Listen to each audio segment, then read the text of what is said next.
not the slaves or the victims of slavery. And the reason for How is that not a huge moral wrong, morally? No, it wasn't morally wrong, partly because that was required to get abolition through the British Parliament. Had it not been that's Nigel Biggar, the Conservative peer, speaking. That's a politician. That is not a moral assessment. Well, morally, that's irrelevant. What was needed to go through Parliament? No, Mehdi, no.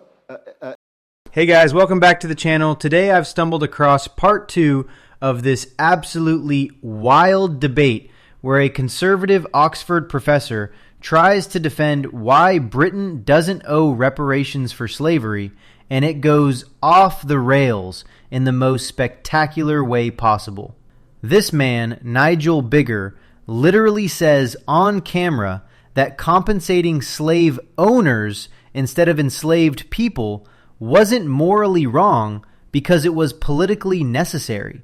And Mehdi Hasan just destroys him with this perfect analogy about whether you get a prize for stopping a crime you were committing. We're also going to see the panel jump in, and you can watch in real time as every single defense of why we shouldn't apologize for slavery gets systematically dismantled. So make sure you watch until the end.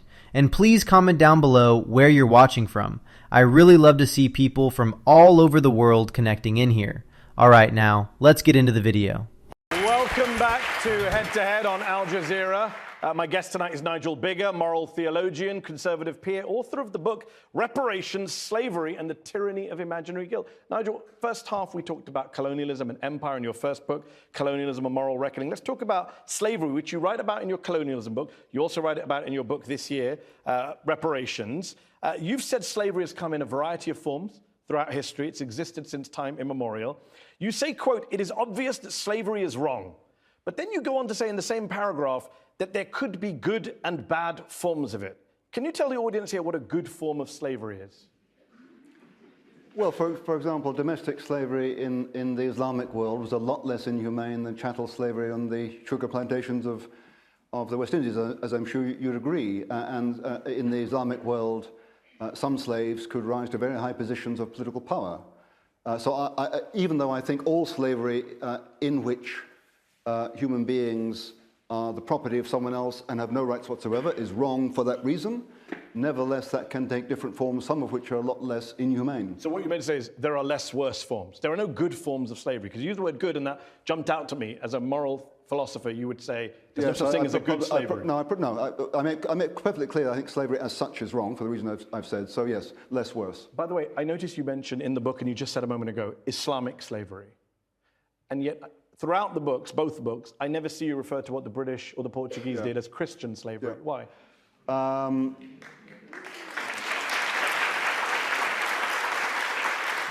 So the use of the word Islamic there is not referring to religion as such, it's referring to a culture. I could have said Arab, but I'm not quite clear whether there were, as it were, Muslim peoples who were involved in slavery who weren't Arab. So I use either term. But you would be happy to use the phrase Christian slavery? Yes, I would. Okay. Yes, I would. You've argued in your book, Reparations, Slavery and the Tyranny of Imaginary Guilt, that Britain has already essentially paid penance for slavery by abolishing it and later fighting against the slave trade. Putting aside the arguments around practicality and logistics, how you would do reparations, can we park that for a moment? As an ethicist, do you even believe there is a moral case still for Britain to offer some form of reparations for its big role in the slave trade? No. Why? Several reasons. First of all, as I say, slavery was a universal institution. Secondly, lots of peoples were involved in the transatlantic slave trade, not least Africans. So if we're going to have, as it were, an accounting of who owes what, then the African nations need to be taken into account as well. Third, the British were among the first peoples in the history of the world to abolish both the trade and the institution, then spent both money and lives suppressing it worldwide. Does that make up for what was done to the millions of African slaves in the West Indies or the Southern American colonies? No, it doesn't. There's no way we can. I mean, those people are dead. The best the British could do was to stop it and then to try and stop other people engaging in it. I just want to unpack, you said a couple of points there.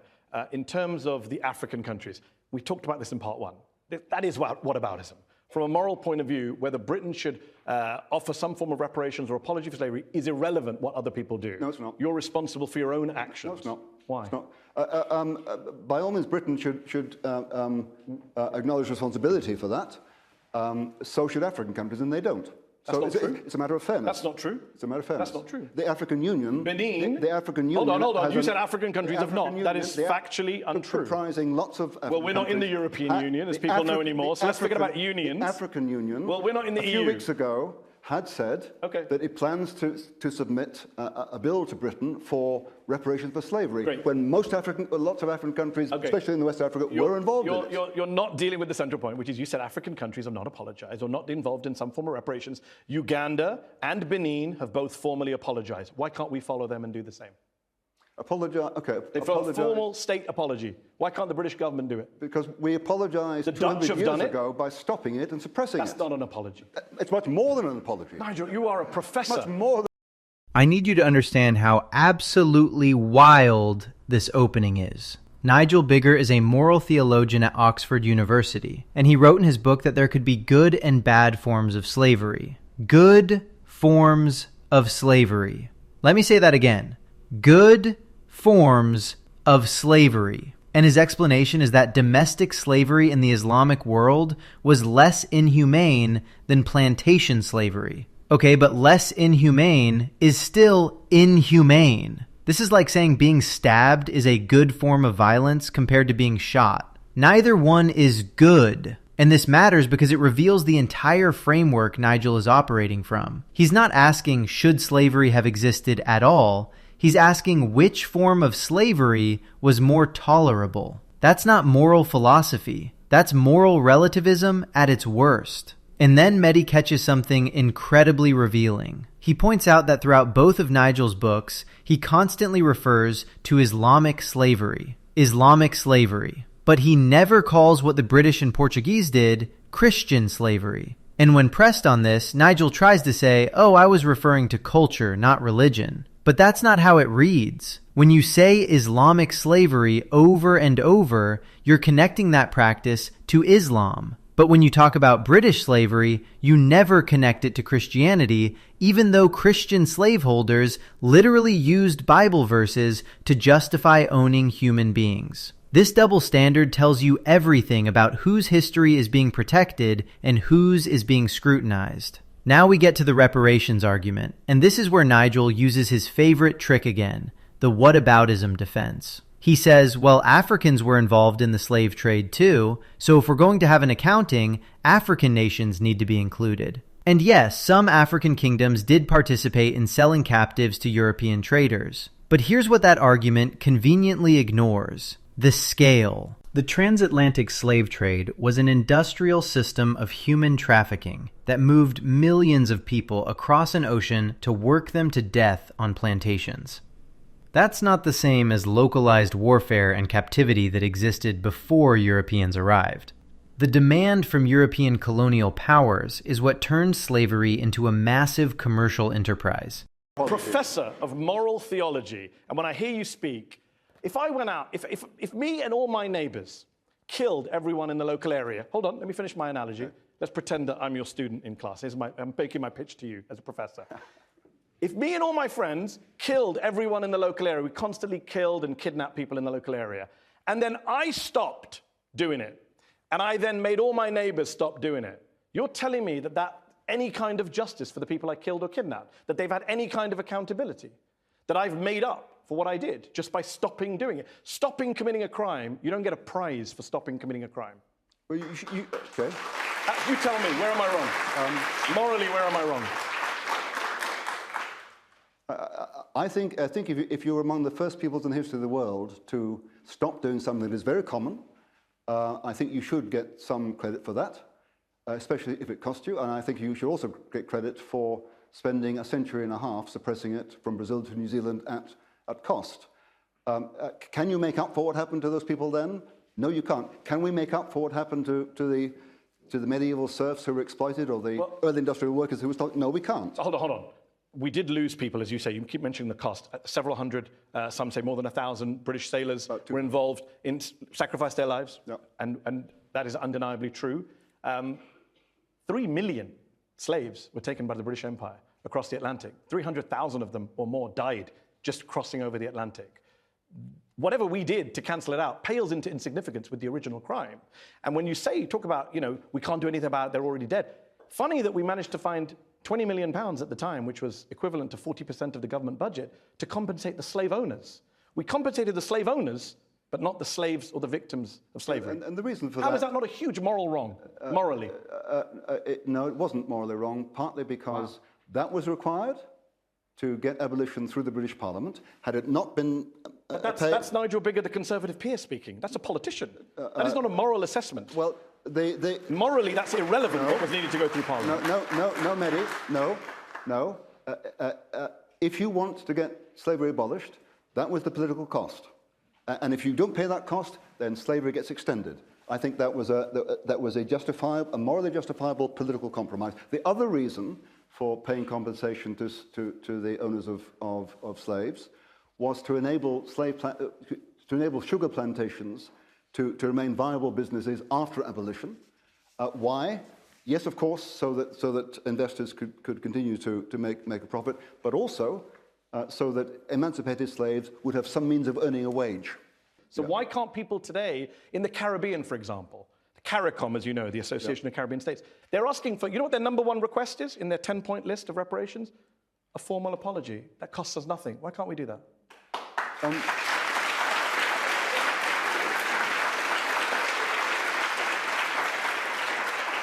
if you think a formal apology is more important than the actual process of abolition and the process of worldwide suppression, if you think that's more important, then I guess we could say the words. These false binaries now. Who's saying that that's not important? We're saying that's not enough, as you yourself agreed.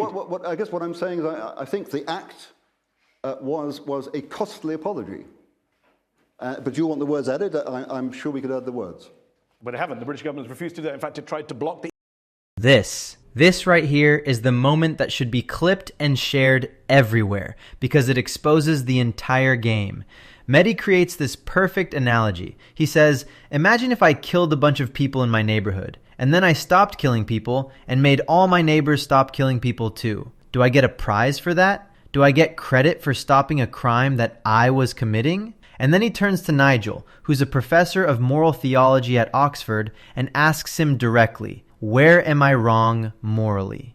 And you can hear the pause, because there's no good answer to that. Nigel tries to say, well, if you're among the first people in history to stop doing something that's very common, you should get some credit.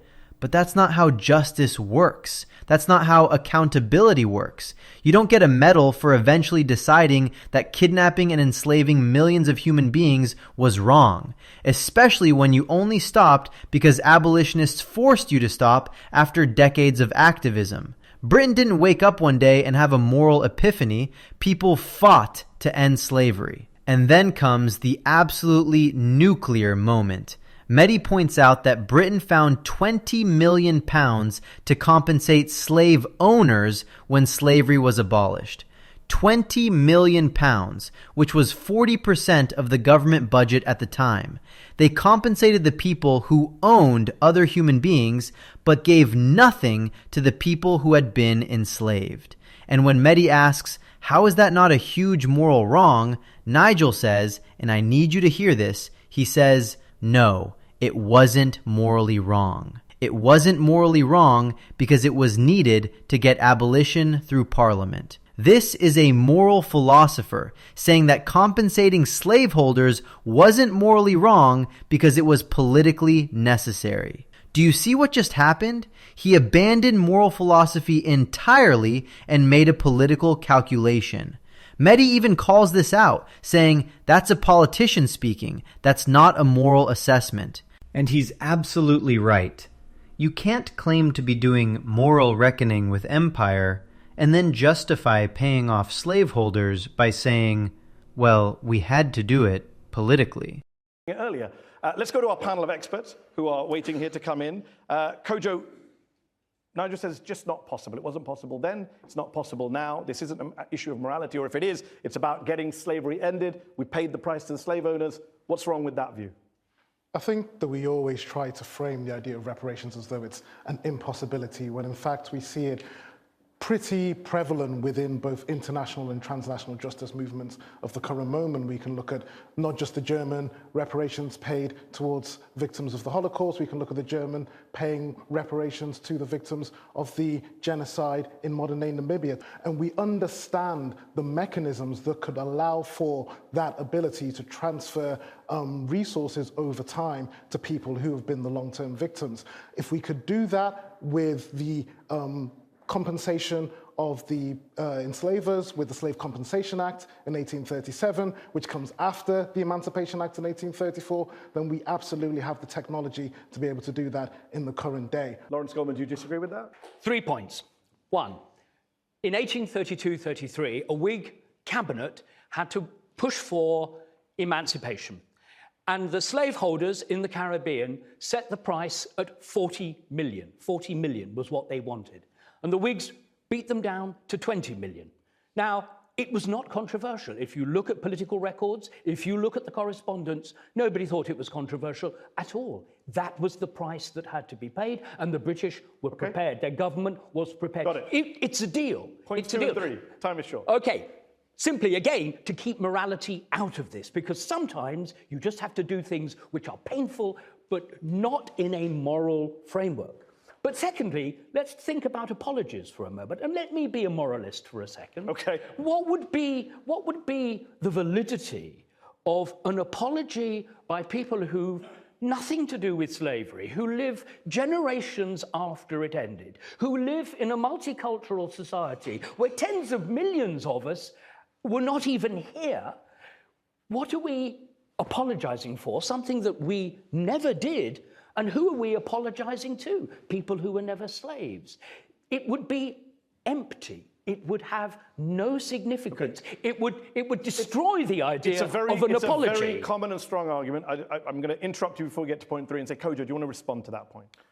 I think that when we talk about what would be the value of acknowledging the violence of transatlantic slavery and also of trying to make reparative justice, we are thinking about what happens in the present, not just in the past. I think that in the moment of a changing world in which we have a growing multipolarity, Britain is looking to try and re-establish its relationships with its former colonial countries in the Commonwealth. Of course, that problem emerged when it turned out that the Foreign Office had codenamed that trade strategy Empire 2.0. And so this is part of the myopia that happens when we try to extend ourselves into the currently changing world without acknowledging the violence and the pain of people we are then trying to facilitate trade relationships with. So now the panel jumps in, and you can see how desperate the defense has become. Lawrence Goldman, who's a historian at Oxford, tries to argue that nobody thought compensating slave owners was controversial at the time. He says it was just the price that had to be paid. But that's exactly the problem. The fact that it wasn't controversial to pay slave owners instead of enslaved people tells you how deeply white supremacy was embedded in the system. It wasn't controversial because the people making decisions didn't see enslaved Africans as deserving of compensation. They saw them as property that had been taken from their rightful owners. That lack of controversy is the proof of injustice, not evidence that it was okay. And then Goldman makes this argument that I hear all the time, and it drives me crazy. He says, what would be the validity of an apology from people who had nothing to do with slavery to people who were never slaves? And he says it would be empty. It would have no significance. But this completely misunderstands what reparations and apologies are about. Here's what he's missing. Institutions persist across generations. The wealth that was extracted from slavery and colonialism didn't just disappear. It accumulated. It built infrastructure, it funded industries, it created generational wealth for families in Britain, while creating generational poverty in the Caribbean and Africa. When we talk about reparations, we're not talking about punishing individual people for things they didn't do. We're talking about addressing ongoing structural inequalities that have their roots in that history. And Kojo Karam makes this point beautifully when he says, We're thinking about what happens in the present, not just in the past. Britain wants to maintain relationships with former colonies, wants to do trade deals, wants to be seen as a global leader. But how can you do that without acknowledging the violence that shaped those relationships in the first place? The refusal to apologize, the refusal to make reparations, that's not about the past. That's about the present. It's about who has power now and who gets to define what justice looks like. So what do you guys think of this? Leave your thoughts down in the comments. Please like and subscribe, and I will see you in the next video.